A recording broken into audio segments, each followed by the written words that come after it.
Welcome to Highway 50 in Nevada, lovingly called the loneliest road. Driving it, you can see why. Not much to see at first until you really start looking. You might find the oldest bar, the oldest drawings, or just plain out old in the plains. So let's go adventure in this rarely tread corner of the world and discover how not lonely this road really is. I land in Reno, and I'm charmed by the old world glitz and glamour of the smallest big city in Nevada. They got their own sphere, great food, and class on tap. I mean, where else can you see Journey, Dennis Miller, and Blake Shelton all in one place? Jumping north 2 hours, I find myself in Gerlach, which is the gateway to Burning Man. So that's what they do with all the bikes. From here, you can hire a tour to take you to the playa, where the festival takes place, hosting thousands of free spirits each year. Coming off season affords you some specific scenic moments and to take in the dramatic landscape and permanent art that has been left behind. Beyond man-made beauty, the nature here is unique, including the natural geysers that continually bubble and spurt out of rainbow-colored volcanoes. On the way out of town, make sure you stop at Bruno's Country Club, and by country they mean in the country. No chicken cordon bleu here, but a hell of a patty melt for sure. Happily burnt out, we head back just south of Reno to Virginia City, which, no joke, is my new favorite perfectly preserved and thriving little western town ever. First things first, a drink. And for that, I literally stumble into this gem, the Silver Dollar, which just happens to be voted the best dive bar in the world or something like that. Besides an infinitely interesting decor, they have the greatest Bloody Mary that, if you order when the sun is shining, is a cool $6 and pure happiness in a cup. If that wasn't great enough, the bar serves dogs, like real dogs, who drink like sailors. I mean, damn, that's adorable.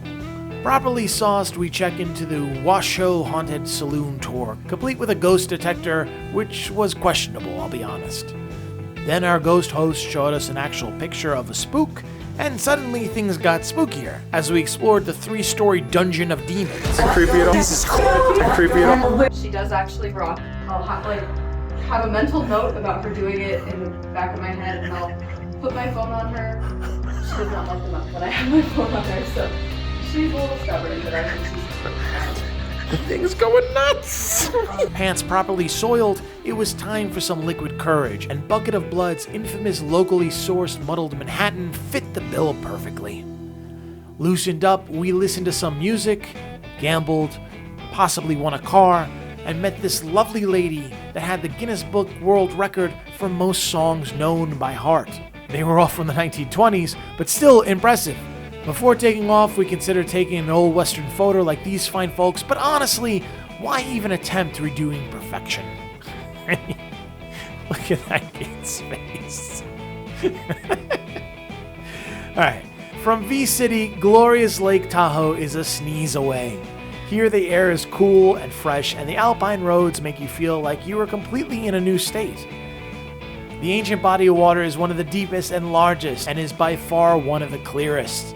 Our rooms at the Hyatt had us literally steps away from exploring the seductive wilderness, which we did with reckless enthusiasm. I'm going on a hike now. You don't understand what it's like to be a travel writer. They make you go on these trips to see all the things, and it's fantastic. But you like drunk at 12, and then it's like, oh, let's go on a hike, and they go paragliding. Paragliding. Look, it's hard work, okay? Deal with it. Oh.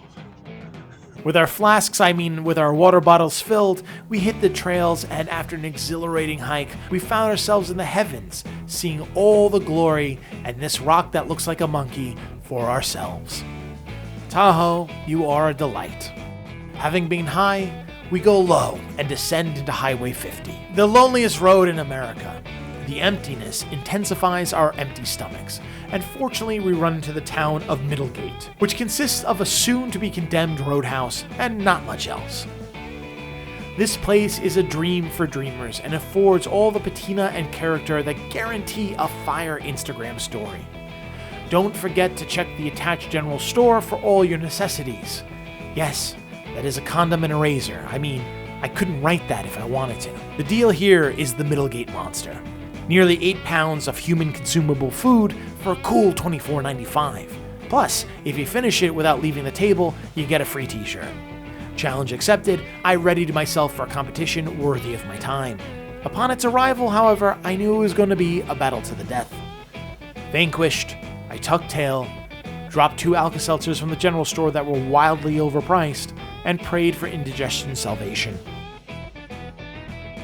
Needing to walk off my embarrassment of failure, we stopped at the Cathedral Gorge State Park, which was a mind-blower. This stunning geological wonder is just sitting next to the road waiting for you to explore.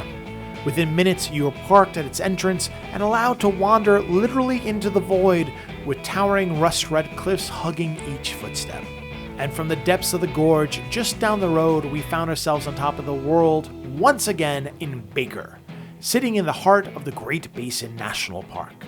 This alpine region is a heartbreaker, with lots of hiking trails and amazing caverns that you can tour with a ranger. If you're lucky, he'll even test the acoustics for you. That's pretty cool. Above ground, we checked into the Stargazer Inn, which is located literally in the middle of nowhere, and its name is not just for a cute keychain. This is one of the darkest places on planet Earth, and when night falls, you immediately know how unique that really is. Having overdosed on nature and beauty, we remedy ourselves by ending in good old Vegas. We beeline it for the ultra-swanky Speakeasy Steakhouse Stanton Social and watch the ceremonial lighting of the meats done tableside. You think it's a gimmick until you put a morsel in your mouth. Now, I'm lighting all my food on fire before consuming. That's a fact. Dessert, they drizzle chocolate into the fire, and it's just as good. But for the sweetest finish to an epic trip, we checked out Absinthe, which might be the best show I've seen in a long time. This incredibly funny, immersive, boozy spectacle happens all around you, leaving you slack-jawed, flabbergasted, and quite frankly, in need of a vacation from an epic vacation. I love that they call this the loneliest road, because all I found here was new friends, amazing unique places, and meats that lit the way to happiness.